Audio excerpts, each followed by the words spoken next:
mga rules. Of course, kailangan rules, pero dapat pinagkakaisahan ng mag-asawa. Like for example, ang common na encounter ko dahil sa counseling is yung finances. Sa pera, no? And I'm sure marami makaka-relate. Madalas sa pinag-aawayan ng mag-asawa is yung pera. Okay? So kapag hindi na malis maigi yung pera, isa lang ang desisyon or nagtataguan ng pera. Nagtataguan, tapos nadidiscover. So doon nagkakaroon ng friction. Ano po? So dapat pinag-uusapan ng mag-asawa. Ako ang rules namin dati, kami ng asawa ko is, kapag partido ko ang nangangailangan tulong, sabi ko, ikaw magbigay ha. Pagka partido naman niya nangangailangan tulong, ako magbibigay. So, lagi pinag-uusapan at huwag maglilihiman. Okay? So, I hope ganun yung inyong magiging foundation sa inyong pagkasama. Dating at dating mga sitwasyon na gano'n. Okay? So, what else? Aside from nagpapaliwanagan, nag-uusap para sa solusyon, ang napakagandang maging foundation is consideration. Okay? Willing to discuss ano yung problema. Ang problema dapat pinag-uusapan, hindi hindi sinasa-isang tabi. Kasi someday, habang naiipon yung problema sa puso nyo, sa damdamin nyo, magtataka, kalit-litan lang na pagkakamali dahil sa sabog na. Ano? Minsan, kanin lang, or ulam lang, or yung sukli lang, hindi binalik, nag-away na ng sobra. Pero hindi talaga yung reason. The main reason is, ang daming tinatagong sama ng loob. Yung binasa kayo ng ating MC, love does not keep a record of wrongdoings. Kasi pagka nag-harvest ka ng maraming mga pagkakamali, ako doon nagkakaroon ng problema. Kasi kahit simple lang pagkakamali, sasabog ka na. Okay? So, the second na problema o termites in marriage is poisoning. Ano ba yung poison? Lason. Ano yung mga bagay na nakakasira sa kalusugan? Ito yung poison, lason. So, paano natin masabi ng relasyon ay isang parang lason na o poison? Careless or reckless remarks. Any unkind words that can damage relationship. Number one ditong prone is yung nagsisigawan. Actually, isa sa pinaka-problema kapag nawawala sa mag-asawa ang respetuhan. Kapag nagsisigawan or pinapahiya sa labas, degrading yun eh. So, the relationship becomes poisonous. Kapag yung mga careless na pabiro, bisa nagtatawanan pero merong iniiwan na sakit sa kalooban.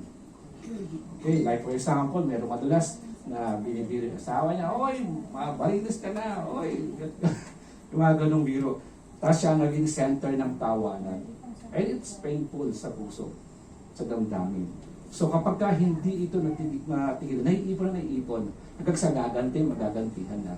And the result would be silang dalawa mag-aaway na palagi. No? What else? Conversation, nawala. Communication, nawala. Hindi rin nag-uusap. Pagka hindi nag-uusap ang mag-asawa, doon maraming nagiging problema. Tapos ang nasa isip pa ay palaging galit. Alam niyo, ang hirap pagka sa isang bahay, no, galit si Mr., galit si Mrs. Minsan kahit na hindi mo sinasadya, i-interpret ng kapartner mo na yung ginagawa mo ay against sa kanya. For example, nanonood TV si Mr., tapos si Miss nagluluto, accidentally nahulog yung takip ng kawali. Diba? Pagkahulog, diba, lakas na ingay nun. Sasabihin ng Mr., dinadabugan mo ba ako? Samantala, hindi naman ganun talaga ang So, nagiging toxic o nagiging poisonous ng relationship pagka ganun. Alam niyo, sabi sa Bible, huwag daw hayaang lubugan ng araw ang inyong di pagkakaunawaan. And the Bible, kasi word ito ng Lord, alam ng Lord kung paano aayusin ang relasyon ng mag-asawa. So, God gives us guidance para ang relasyon ng mag-asawa ay magiging maayos. Kaya nga tayo naniwala, marriage are made in heaven. Ano po? So, ano magandang solusyon dito? Of course, kung hindi nag-uusap, dapat mag-usap. Pag-usapan ang problema. Okay? Number 3, blinded. Nabubulagan. Ano ba yung nabubulagan? Blinded by materialism. Okay, ito. Kapag ang nakikita ng mata natin ay yung maraming bagay na kailangan, which may be non-essential or gadgets, needs to buy mga gadgets na uso ngayon, cellphone na latest, kahit okay pa ng cellphone mo, gusto yung mas bago, gusto siguro may lumabas na cellphone na mayroong rep, baka may bibili. Ano? So, ang tendency, nagkakaroon ng problema sa budgeting. And as I have said earlier, kadalasan na yung problema, actually mas malaki yung percent, parang 60% yata naghihiwalay, it's because of finances. Okay? So, napakahalaga na pinag-uusapan ng finances. Ngayon may nagtatanong sa akin, Pastor, sino ba dapat ang hahawak ng pera? Si Mrs. ba o si Mr.? Yun. Nahati ang ano doon. Ang usapan, mayroong mga Mr. Hindi pwede kasi ganito. Pero actually, ang sinasagot ko madalas dito, I hope makatulog sa inyo, kung sino ang marunong humawak ng pera. Okay? Kasi meron talaga karamihan sa mga lalaki, hindi ganun marunong mag-handle, pero meron din mga lalaki na magaling mag-handle ng pera. Common daw, mga babae ang magaling mag-handle ng pera, pero meron din mga babae na hindi ganun magaling mag-handle ng pera. So, pinag-usapan ko kung sino dapat ang marunong maghawak ng pera. Hindi yung impulse buyer, o may sale. Diba? So, sino ba ito yung kapag ka nagpupunta sa SM o sa mga mall, lalo pagka sale? No? Ako pagka napunta kami ni Miss sa mall at may sale, mas lalo ako nagiging romantic sa kanya. Hinahawakan ko talaga yung kamay niya. Kasi iba ang espiritu pagka nakita sale, all 50% off, 70% off. Diba? At kahit kung titignan mo, ang dami mong binili, hindi mo naman talaga kailangan. Ano, lalo na kayong Christmas season, mayroong mga 13-month pay, may bonus. Ano? So, dapat talaga, hindi impulse buy, babantayan nyo yung ano lang ang kailangan, yun lang ang bibilin, hindi lahat ng gusto. Okay, Richard and Tricia, I hope may kayo natutuwa. And of course, dapat pag-usapan ang priority ng pamilya. Okay? Pagka hindi na pagkasunduan, hindi kagad bibilhin. Okay? Pagka merong mga bagay na kailangan, pinag-iipunan. And I discourage never take loans. Kasi ang loans or credit, ginagas mo na yung hindi mo pa kinikita. Eh paano pagka nagka-problema sa income, sa source of income, eh meron na kailangan bayaran, doon na yung nagkaka-problema. So the best is talagang pag-usapan. Now, what else the common causes of termites in marriage? Ito yung unfaithfulness. So I hope, Richard, simula ngayon, wala na ibang pinaka-sexy babae sa iyong paningin. Wala na pinaka-magandang babae sa iyong paningin. Hindi si Krisha lang. And ganyan Krisha, wala nang pinaka-machong lalaki. Tawanan ko yun. Sabi ko yung mga, wala nang pinaka-matikunong lalaki sa ipaningin, kundi si Richard lang. Actually, ang pinaka-good marriage talaga is, habang kayo nagsasama, lalong gumagwapo at lalong gumaganda yung magka-partner kasi nag-aalagaan. Di ba? Dapat ganoon eh. Kasi ang naging problema, kung kailan mag-asawa na, doon na nagpapabayaan. Minsan nagbibilong kami ni Miss pagka naglalakad kami. Pagka very sweet yung naglalakad, sabi ko, bago lang yan. Inakwem, bago lang yan. Bago kasi lang yan. Pero yung pagkatatawid na, yung lalaki na una, tapos sabi sa babae asawa, "Hoy, bisa mo naman!" Matagal ng kasal yan. Diba? Bakit gano'n nangyari? Eh, nung nililigawan mo, lahat pinagtsatsagaan mo, lahat na pagtitiisan mo. Ngayon nasa iyo na, di ba dapat lalo mo alagaan kasi sa'yo na. Which is, sad to say, gano'n ang madalas na nangyayari. At sa mga lalaki, never make palusot. Okay? Kasi talagang, mabibisto at mabibisto. I remember may isang lalaki na nasa bahay nanonood siyang TV. Binatukan siya ng asawa niya. Pagbasa, ano ba yun? Ba't kang babatok? Sino to? Sino itong nakita ko sa wall mo? Pangalan yan, may number. Telephone number yan, oh. And ganun palusot ng lalaki. Sabi, hindi mo pa alam, kaya ka merong niluto ngayon kasi yan yung number na tinayaan ko. Eh, sino itong anak? Siya yung nagpapataya. O kaya nga meron tayong pera ngayon eh. Sabi na ba, naku, sorry ha. Naku, talaga kasi nagdududa kasi ako sa iyo eh. Okay? Pero after a few days, habang nanonood si lalaki, Pinalo siya ngayon, ang tumama sa ulo niya, kawali. Sabi ng lalaki, ano na naman yun? No? Yung kabayo mo, tumawag. Kasi tinayaan daw niya yung kabayo, si Ana. Yung kabayo mo tumawag, na-discover sa tuloy, nahuli.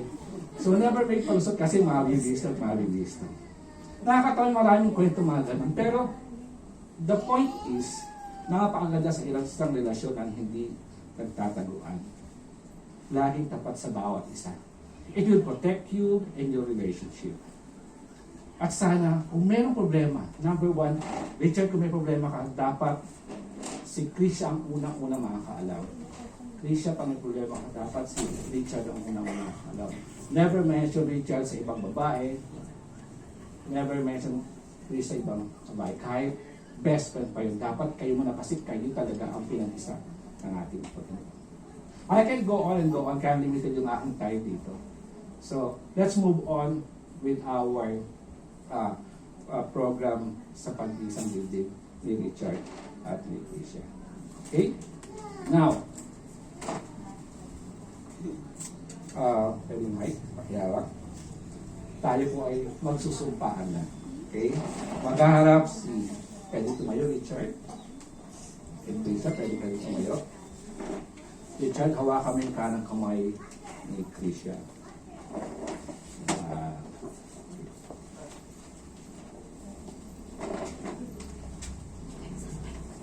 Isa pang mic yan.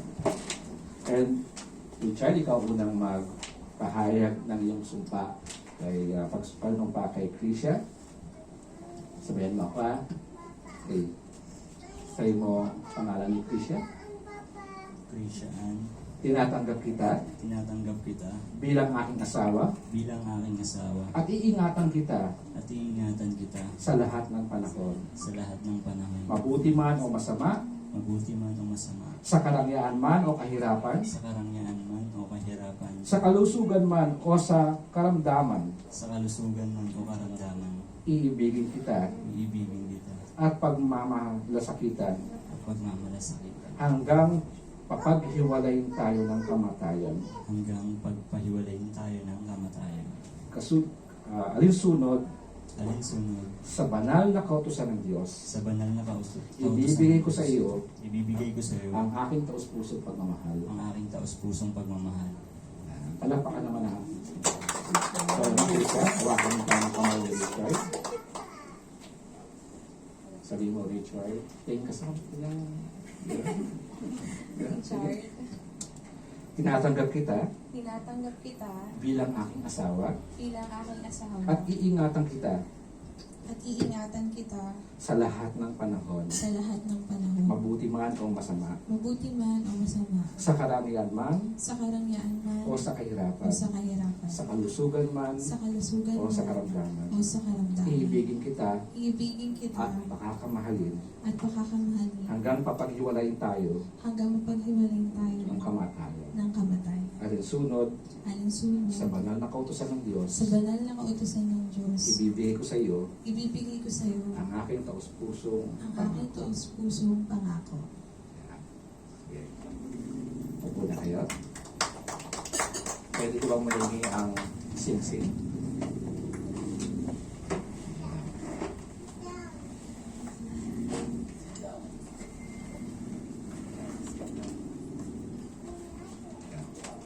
Okay. Wow, ganda. Okay. Ito ang sing-sing. Yan. Ang sing-sing ay simbolo ng espiritual na buklod ng dalawang pusong nagmamahalan. Ito ay yari at gawa sa mataas na uri ng metal o ginto. No? At ginagamit ng marangal na tao bilang sagisag ng kanilang kapamahalaan at karangalan ayon sa banal na kasulatan. Ito yung hugis bilog. Ibig sabihin, walang dulo. Ano po? At nagpapahiwatig ng walang hanggang maringal na pagsasama at ng pag-iibigan na mag-asawa. Ayon sa buhay na mag-asawa, yung dumadaga sa kasal o engagement, ay actually meron tatlong sing-sing o ring na naranasan. Ang una raw ay engagement ring, pangalawa ito, wedding ring. At ang pangatlo daw, habang sila nagsama, supper ring. Ano po? And it's a normal process. Talagang ang buhay mag-asawa ay merong ups and down. But today, as you receive the ring, namitingnan natin yung simbolo ito. Walang katapos ang ibig. Sabihin, dapat ang pagmamahalan ninyo, ang pagkasama ninyo ay walang katapusan din. Ang plano talaga ng Panginoon, ang mag-asawa ay dapat talagang walang katapusan. At sabi sa atin sumpaan kanina, kamatayan lang ang makapaghihiwalay sa mag-asawa. At yun po talaga ang plano at original na gusto ng ating Panginoon. Ni Richard, pwede mag-somebody sa lalaki. Ay, ito. Yung pababae mo na. Okay? Irired. Mas malaki kay Tricia. Sorry. Okay. So tayo ay dalak na sa pag so sing-sing. Pwede kayo tumayo para mas madaling makuha ang kayo ng picture kay Richard. Hawak ang sing-sing. Yan, mic ulit. Okay. Sabay mo ako ha. Sabi mo Richard.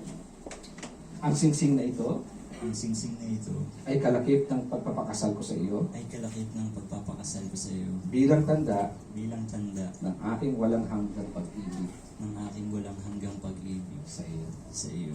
Mahal na isuot ko. Yan, mga apat. Okay. Michelle.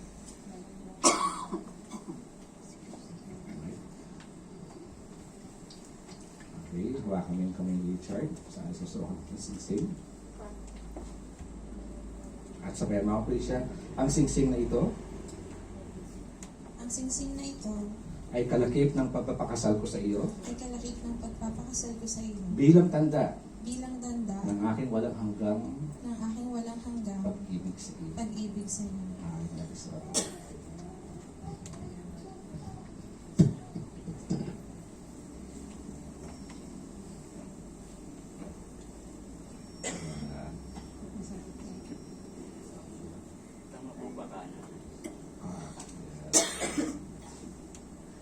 Okay, maaari kayo umupo. Ulit. Pakenda ang ating belo at ang tali. Maaari natin iligay ang belo. Sana sakop sa kanilang pakitulungan si kasamang yan.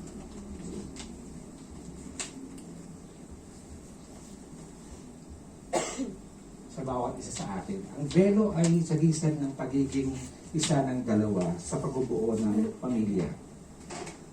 Balabal ito ng pagkakaisa sa kaligtasan at sa walang hanggang pagkasama ng dalawang pinagbuklod ng pag-ibig ng Diyos. Inilalarawan din ng bukal sa loob na pagpapakasakop ng babae sa kanyang asawang lalaki bilang ulo ng kanilang bubuing pamilya. Ulitin ko, isa, ito ay pagsalarawan bilang kaya nga sa iyong ulo nakapatong o nakasuklog ang belo at sa balikat ni Richard ang kabila. Ito ay simbolo ng pagpapasakop ng babae sa kanyang asawa bilang ulo ng pamilya. Nasaan ang tali? Lagyan natin ang tali.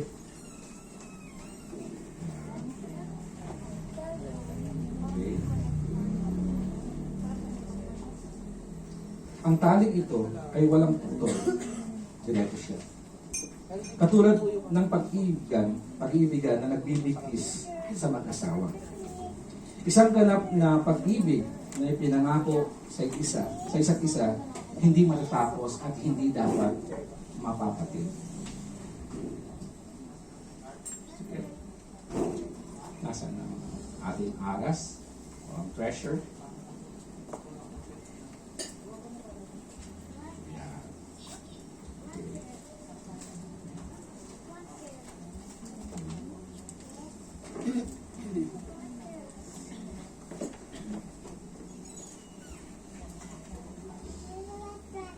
Ang aras o ang treasure ay sinisimbolo ng pagkaari o maaaring kayamanan ng isang lalaki at ng isang babae, na ito ay nagsimbolo na ang kanilang tinatangkilik sa buhay, maging sa mga dating na panahon na tayo ay pag-aari ng bawat isa. Hindi lang si Richard ang nagmamayari, hindi lang si Tricia, kundi silang dalawa. Ang aras ay mga gamit, ang wealth ay mga gamit upang magkaroon ng maayos na buhay, matiwasay, matugunan ang pangailangan sa bawat araw. Okay, Richard, ibigay ko sa iyo at ibigay mo rin kay Tricia. Okay. Now, meron ba tayong Bible left?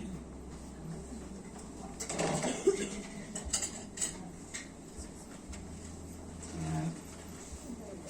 Salamat. Hawak ko ang Biblia. Ito ay salita ng ating Panginoon. Actually, marami na mga testimony na nabago ang kanilang buhay dahil sa aklat na ito. Ito ang pinagmumulan ng tunay na kaunawaan kung paano maging maayos ang buhay ng bawat isa, maging ng relasyon ng mag-asawa. Ito ay aking nais i-rekomenda kay Richard, kay Tricia, na ito ang maging baterya ninyo ng inyong pagkasama sa inyong buhay. Sa totoo lang, ang lahat ng suliran sa buhay ay kinakatagpo o may tugon ang Biblia. Kung pag-uusapan paano maging mabuting asawa, mayroon sa Efeso. Kung paano pag-usapan ng maging mabuting magulang, mayroon sa Ephesians 10. At sa mga anak, kung paano maging mabuting anak, narito po ang susi lahat. Kaya ito po ay napakahalaga. Marami ng buhay ang nabago ng salita ng ating Panginoon. Ito ay ilaw at liwanag ng katotohanan sa tahaking landas ng buhay, sa ikatutuwid, ikaliligtas, at sa kabanalang gawa ng sangkatauhan. Higit sa lahat, daan ang pagsilang ng kalulatian ng ating Panginoong Jesucristo na kung saan ito'y dapat ituro sa pamilya. Richard, simbolo, bilang ama ng tahanan, ikaw nawa ang maging ehemplo. Isabuhay mo ang mga salita dyan at naniniwala ko ang mga anak ay tagakalusin ng Panginoon, kaya din ang kailang susundin at magiging gabay. Okay. Maraming salamat. Lagi dyan. Maaari ba ang ating marriage contract ay hangganan? May pirmahan natin. So wala na po talaga atrasan ito. Okay, pirmahan na. Okay, pinjuhan. Habang si Richard ay pinipirma. Right. Dito ang lalaki. At pinjuhan po.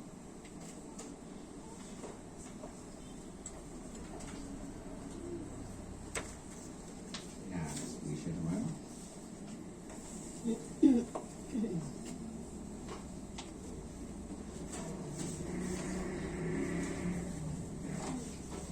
Okay. Maaari bang kayo ay tumayo? At maaari natin ang seat, ang tali. Please. Kayo na mag-test. At ang belo.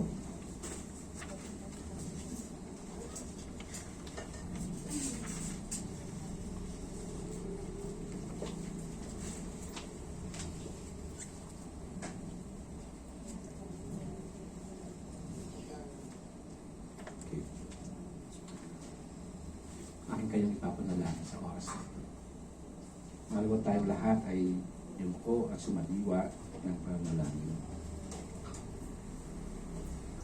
Ama naming Diyos na makapangyarihan sa lahat, narito po ang inyong mga lingkod, si Richard, si Christian, na nagdesisyon na sila ay magpakasal, mag-isang dibdib sa oras na ito. Dalahin ko po, Panginoon, bilang inyong lingkod, hiniling po namin maging ng bawat kapamilya, ng mga ninong at ninang na narito, ang bawat isa na present sa napakahalagang araw ito. Kayo po ay nagkakaisa, nanginginig sila na pagpalain niyo po si Richard at si Christian. Kayo po ang maging pundasyon ng kanilang pagsasama. Kayo po ang siyang tutulong sa kanila sa panahon ng kahirapan. Kayo rin ang magpapalakas sa kanila sa panahon ng kasaganaan. Dalayan ko, Lord, na gawin niyo pong maratag ang pagkasama at pagmamahalan ng couple na ito, Panginoon. And I pray, Lord, kayo po ang siyang gumawa at Diyos upang sa paglipas ng panahon, O Diyos, ay lalong umiting at lalong lumalim ang pagmamahalan nila sa bawat isa. Sa tulong ng banal na Espiritu, hiniling po namin, Panginoon, ang iyong salita ang kailang maging gabay at maging patnubay sa paglalakbay sa buhay na maraming mga pagsubok, pero sabing Panginoon, ang sanlibutan ay napagtagumpayan niyo na at ang sino man nagtitiwala sa iyo ay magiging matagumpay din. Ito po ang aming panalangin sa pangalan ni Jesus. Amen and amen. Tayo po.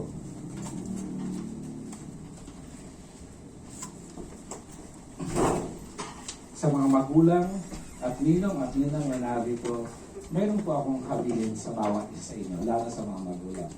Alam natin na ang buhay may asawa ay hindi laging kasiyahan. Maraming mga pagsubok, maraming mga challenges sa buhay mag-asawa. At alam natin na someday, darating sa ganong sitwasyon, si Richard at si Krisha. Bilang mga magulang at mga ninong at ninang na narito, maaari po bang mayroon akong payo sa inyo na pwede pong maging gabay ni Richard at ni Krisha? Sa dumating ang panahon na magkaroon ng hidwaan o matinding away, at ito'y inyong nasaksihan o lumapit sa inyo si Richard o si Krisha, maaari po bang bigyan natin sila ng payo? Payo na hindi lalong katungan yung away, kundi payo na lalo sila magiging maayos. For example, pagka si Richard ay lumapit sa kanyang mga magulang o sa mga close friend niya, sana wag natin maling na payo yung madalas na inig, no? Abay, walang ganyan sa dakutanan. Wala nagpapa-address. Huwag kang papayag na ikaw ay tapak-tapakan. Ganon ang common na narinig na payo. Pero sana hindi. Sana ang payo natin ay magpatawaran kayo. Ganon din si Krisha.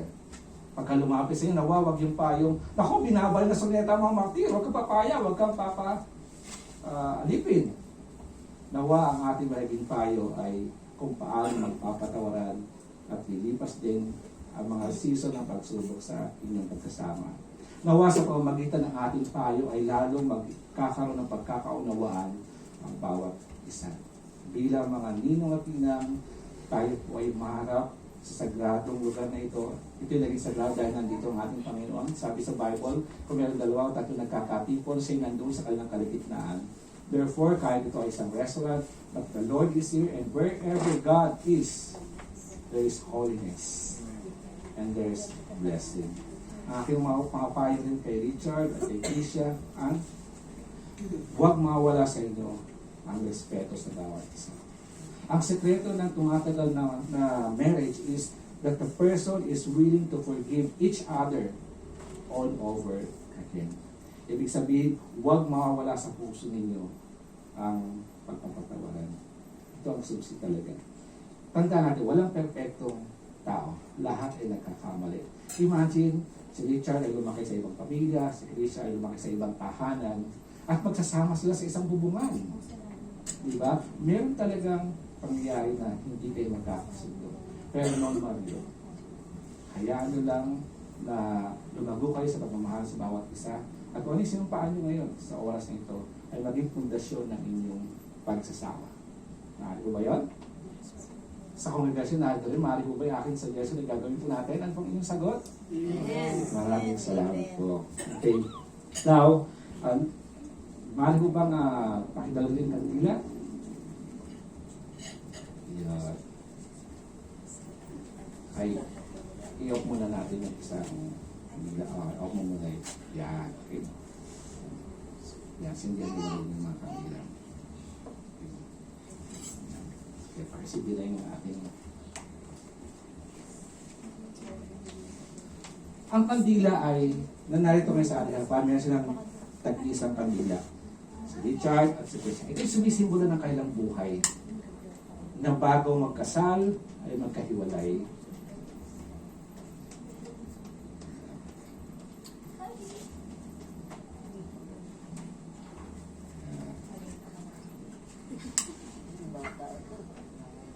Happy birthday daw, sabi ni Pali. Richard, Krisha, mahali ba kayo tumayo? Yan, at magharap kayo sa isa't isa.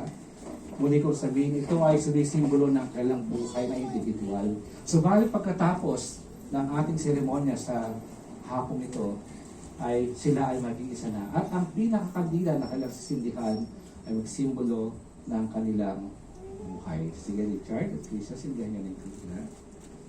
Yan. Sabay kayo. Sige. Yan. Yan. Yan. At sa oras na ito, Krisha, maaari mo nang patayin ng iyong kandila. Richard. Yan. At ito ay nagsimbolo ng pagsasama ng dalawang individual sa harapan ng Panginoon ay napag-isa na. Ang sabi ng Panginoon, I am the light of the world. Whoever walks with me will never walk in darkness. Actually, sa sobrang dilim ng sanlibutan o sa isang kwarto man sobrang dilim, kahit yung luminous na relo, nagniningning. Tama po ba? Ganon din. Kahit anong dilim ng pagkasama dumating, anumang problema o suliranin, ang Panginoon na maging pundasyon ng inyong buhay. Kayo ay pinag-isa na ng ating Bago ako magtapos, Richard, nais kong ipaalala sa iyo, kayo na nagbiro ako, nalatagpuan mo na ang papel ng iyong tadyang at yung recipe. Bakit sa tadyang kinuha ng Panginoon ang babae? Hindi sa paa.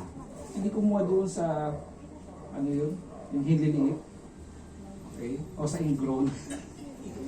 Hindi sa ulo, kundi sa tadyang. Hindi sa paa para hindi kapak-tapakan. Hindi naman sa ulo para hindi pangunahan ng lalaki. Kundi sa tadyang. Bakit sa tadyang? Upang malapit sa iyong puso. Amen?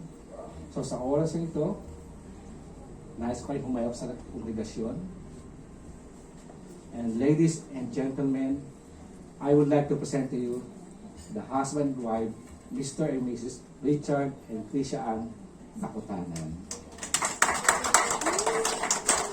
Richard, the moment you've been waiting for and the moment that been waiting for by everyone, you can now kiss the bride.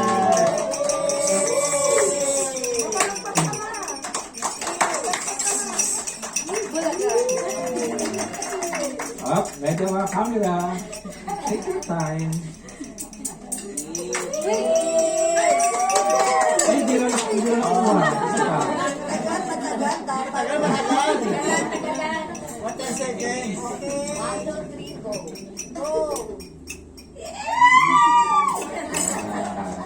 Okay. So, once again, I would like to pray at sa mga ninay ito sa mga magulang. Bago po ako manalangin, I would like to congratulate Richard and Krisha and most of all the parents. Kasi dahil sa inyong pag-aaruga, lumaki mabuting tao si Richard, lumaki mabuting tao si Krisha. At ngayon sila ay magsisimula na ng kanilang buhay may asawa. Tayo po rin ay lumako. Panginoon, maraming pong salamat. Lahat po ng aming isinagawa, mga seremonya, Panginoon, ay walang saysay kung hindi po kayo ang gagawa at ikilos. Panginoon, aking dalangin, pagpalain niyo po ang bawat isa na narito. Sila nakasaksi, Panginoon. Kung sila man, Panginoon, ay mayroong mga struggles at problema sa oras ito, bless them, Lord. At nawa yung inyong salita na buhay at makapangyarihan ang siyang kapulutan nila ng lakas, pag-uutan nila ng pag-asa. Ganyan din po ang panalangin sa mga magulang ni Richard, siya pagpalain na po sila, Panginoon. Naniniwala po kami sa sinabi niyo na ang mga anak ay pagkapala sa buhay ng mga magulang. Let Krisha and Richard be a blessing, Panginoon, sa kanilang mga magulang, Panginoon. Lord, we seal, Lord, everything that we have declared, blessings, Panginoon, victorious life, and a fruitful life ay pagkalagay po sa mag-asawa nito. Ito po ang aking panalangin sa pangalan ni Jesus. Amen and amen. God bless po.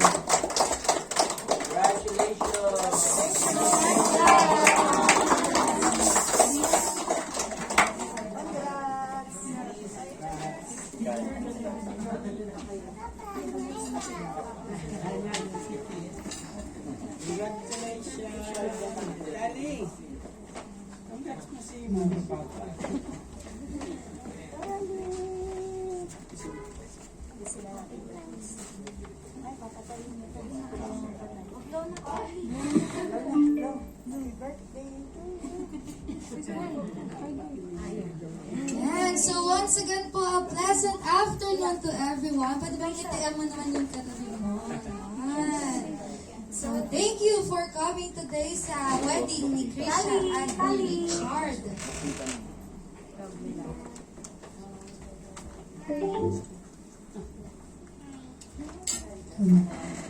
So now po, we will move on into celebration ng wedding ni Krisha at ni Richard. Pwede po bang once again, palakpakan naman po natin si Krisha at si Richard. Sa si Baby Daddy.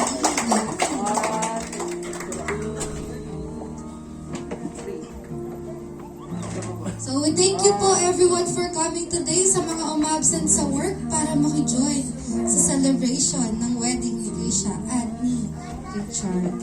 So, ngayon naman po, let us welcome naman. Siyempre, kanina hindi natin nakita yung parents ng groom, saka yung parents ng bride. Pwede po ba, as I call on your name, pwede po bang kaway na lang kayo, kahit wag na tumayo, since kita naman ata lahat. So, let's welcome, siyempre, ang mother ni Krisha. Siyempre, di ba, it would not be impossible kung wala ang kanilang parents. And without